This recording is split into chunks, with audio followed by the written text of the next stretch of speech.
नमस्कार दोस्तों, IAS point में आपका स्वागत है। मैं उत्कर सिंह। आज हम बात करने वाले हैं स्थगन प्रस्ताव पर, इसके अर्थ और नियम पर। सबसे पहले बात करते हैं कि चर्चा में क्यों है। कांग्रेस के दो सांसदों ने चीन द्वारा भारत के 10,000 से अधिक व्यक्तियों और संगठनों पर निगरानी के मुद्दे पर चर्चा करने के लिए स्थगन प्रस्ताव नोटिस दिया है। अब देखते हैं इसके प्रमुख बिंदुओं की। कांग्रेस सांसद मणिकम टैगोर ने इंडियन एक्सप्रेस अखबार द्वारा की गई स्वतंत्र जांच का हवाला देते हुए कहा कि चीन की एक टेक्नोलॉजी कंपनी द्वारा भारत के 10,000 से अधिक लोगों और संगठनों की सक्रिय रूप से निगरानी की जा रही है। इसके अलावा कांग्रेस ने चीन की मंशा का सामना करने के लिए केंद्र सरकार से साइबर सुरक्षा पर भारत के प्रयासों को और अधिक मजबूत करने का भी आग्रह किया है। अब बात करते हैं स्थगन प्रस्ताव के अर्थ पर। स्थगन प्रस्ताव का मुख्य उद्देश्य हाल के किसी ऐसे अविलंबनीय लोक महत्व के मामले की ओर जिसके गंभीर परिणाम हो सकते हैं, सदन का ध्यान आकर्षित करना है। हालांकि यहाँ यह महत्वपूर्ण है कि सदन के किसी सदस्य द्वारा जो भी मामला उठाया जा रहा है वह इतना गंभीर होना चाहिए कि उसका समूचे देश पर और देश की सुरक्षा पर कुप्रभाव पड़ता हो तथा सभा के लिए अपने सामान्य कार्य को रोक कर उस विषय पर तत्काल विचार करना आवश्यक हो।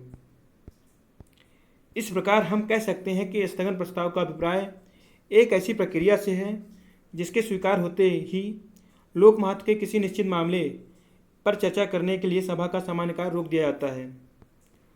अब बात करते हैं स्थगन प्रस्ताव से संबंधित नियम पर। आवश्यक है कि संसद में स्थगन प्रस्ताव का विषय प्रत्यक्ष अथवा अप्रत्यक्ष रूप से केंद्र सरकार के कार्यकारण से संबंधित होना चाहिए तथा उसमें स्पष्ट रूप से इस बात का उल्लेख होना चाहिए कि भारत सरकार संविधान और कानून के किस अनुबंध के अनुरूप अपने कर्तव्यों का पालन करने में सफल नहीं हो रही है। हालांकि राज्य सरकार के क्षेत्राधिकार में आने वाले मामलों को स्थगन प्रस्ताव के तहत स्वीकार नहीं किया जाता है, किंतु किसी राज्य के संवैधानिक घटनाक्रमों और राज्यों के संवेदनशील वर्गों जैसे अनुसूचित जाति और अनुसूचित जनजाति आदि से संबंधित मामलों पर संसद द्वारा इस प्रस्ताव के तहत विचार किया जा सकता है। सदन में स्थगन प्रस्ताव के तहत चर्चा करने के लिए किसी विषय को स्वीकृत करने अथवा अस्वीकृत करने की पूरी शक्ति सदन के पीठासीन अधिकारी प्रेसिडेंटिंग ऑफिसर को प्राप्त होती है और किसी मामले को स्वीकृत करने अथवा अस्वीकृत करने का कारण बताना पीठासीन अधिकारी के लिए आवश्यक नहीं है। नियमों के अनुसार किसी एक बैठक के लिए एक से अधिक स्थगन प्रस्ताव नोटिस नहीं दे सकता है। सत्रावधि के दौरान स्थगन प्रस्ताव की सूचना उस दिन 10 बजे से पूर्व दी जानी आवश्यक है जिस प्रस्ताव को प्रस्तुत करने का विचार हो रहा है। इस अवधि के बाद प्राप्त सूचना को अगली बैठक के लिए दी गई सूचना के रूप में माना जाएगा। संसद की परंपरा के अनुसार राष्ट्रपति के अभिभाषण के दिन स्थगन प्रस्ताव को नहीं लिया जाता है और उस दिन प्राप्त सूचनाओं को अगली बैठक के लिए प्राप्त सूचना माना जाता है। स्थगन प्रस्ताव की स्वीकृति के लिए आवश्यक सिद्धांत। इस प्रस्ताव के तहत जिस मामले पर चर्चा की जानी है वह निश्चित होना चाहिए। किसी स्थगन प्रस्ताव को तब तक स्वीकृत नहीं किया जाता है जब तक उसके तथ्य निश्चित नहीं होते हैं। स्थगन प्रस्ताव के तहत किसी ऐसे मामले पर चर्चा नहीं की जा सकती है जो सदन में पहले से चला आ रहा हो, अर्थात यह मामला अविलंबित होना अनिवार्य है। वह मामला लोक महत्व का होना चाहिए। वह मामला इतना अधिक महत्वपूर्ण होना चाहिए कि उसके लिए सदन की आम कार्रवाई रोकी जा सके। इसका संबंध हाल ही में घटी किसी विशेष घटना से होना चाहिए।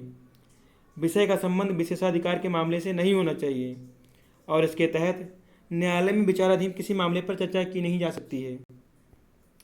मामला ऐसा लाना चाहिए जिसके लिए प्रत्यक्ष अथवा अप्रत्यक्ष रूप से भारत सरकार जिम्मेदार हो।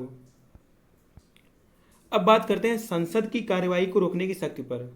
स्थगन प्रस्ताव का मुख्य उद्देश्य हाल के किसी सार्वजनिक महत्व के मामले पर सदन का ध्यान आकर्षित करना होता है और नियमों के मुताबिक जब प्रस्ताव पर चर्चा हो रही होती है तो अध्यक्ष के पास सदन को स्थगित करने की शक्ति नहीं होती है। एक बार स्थगन प्रस्ताव पर बहस शुरू होने के बाद सदन के लिए बिना किसी रुकावट के उस प्रस्ताव के निष्कर्ष तक पहुंचना आवश्यक होता है। इस प्रकार हम कह सकते हैं कि स्थगन प्रस्ताव में संसद की कार्यवाही को स्थगित करने की शक्ति होती है। अगर वीडियो से कुछ भी जानकारी मिले तो वीडियो को लाइक कीजिए, दोस्तों में शेयर कीजिए और चैनल को सब्सक्राइब कीजिए। धन्यवाद।